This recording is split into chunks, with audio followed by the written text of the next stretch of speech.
It is the 12th of October 2024 in Värmland, Sweden, where we are looking for a specific kind of mushroom. It is going by several names: the yellow foot, the golden chanterelle, trumpet chanterelle, and quite a few others. This is the time for them when most of the more well-known and easily found mushrooms such as the chanterelle and the penny bun are gone. Now it is time to move on to the late season ones, even though there are still quite a few mushrooms about at this time, as I'm sitting here in a recently thinned out spruce plantation. Recently being, well, what was it, 4 years ago or thereabouts.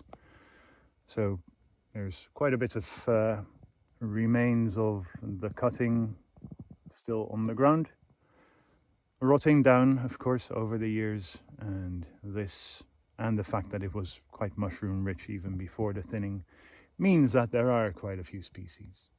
Let's have a look at a few.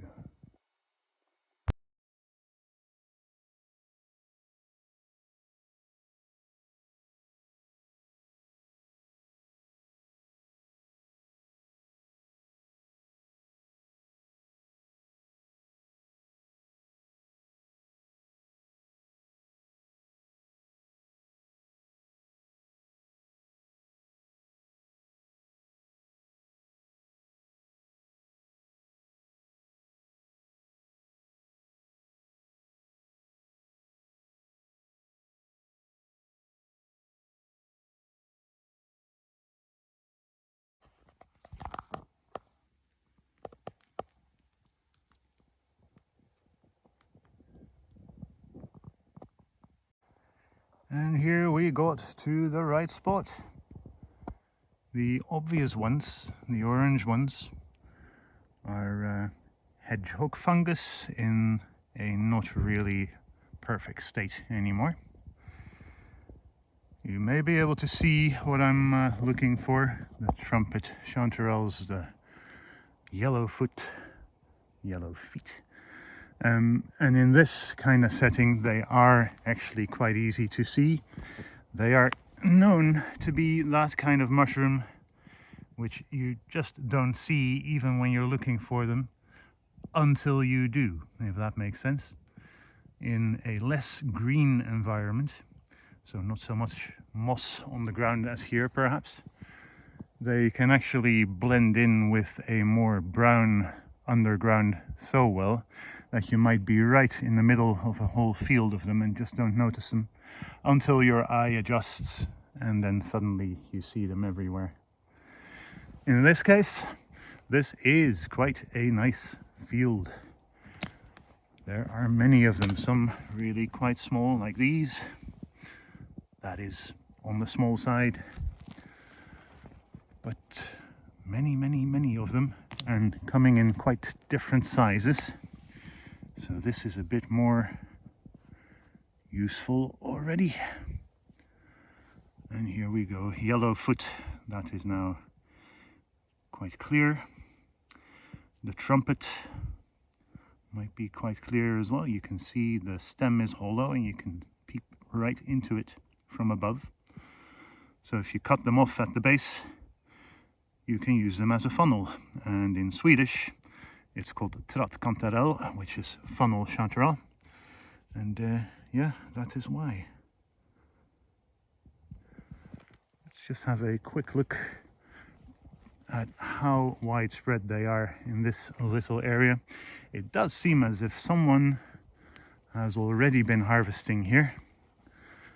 That might be human, or it might be a kind of animal, but they are to be found here in little groups over a large area. I'm not that interested in the very small ones at this time. If the weather holds for a while, if it doesn't get too cold too quickly, then those that are still small right now may well become big in a bit of time. So then it would be better to come back for them later. I tend to make a point of never picking everything of whatever mushroom I'm gathering. just so that others, humans or not, will have some left to pick as well.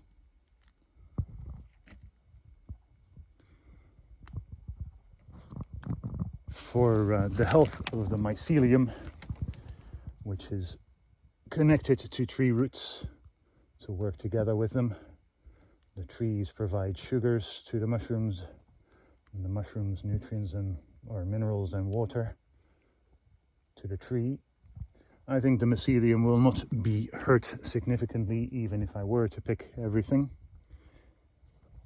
But if a few mushrooms remain behind, then at least they will be able to release more spores, which then may give rise to more mushrooms, more colonies, more different fields being colonized in the future, which is not a bad thing, obviously. So after gathering, the mushrooms are cleaned, which is fairly easy with these ones. You just take a little bit off the bottom of the stem off, prepared for dehydration in that machine.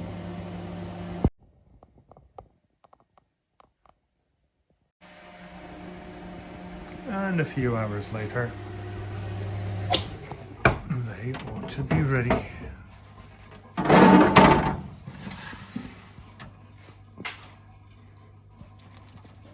Very ready.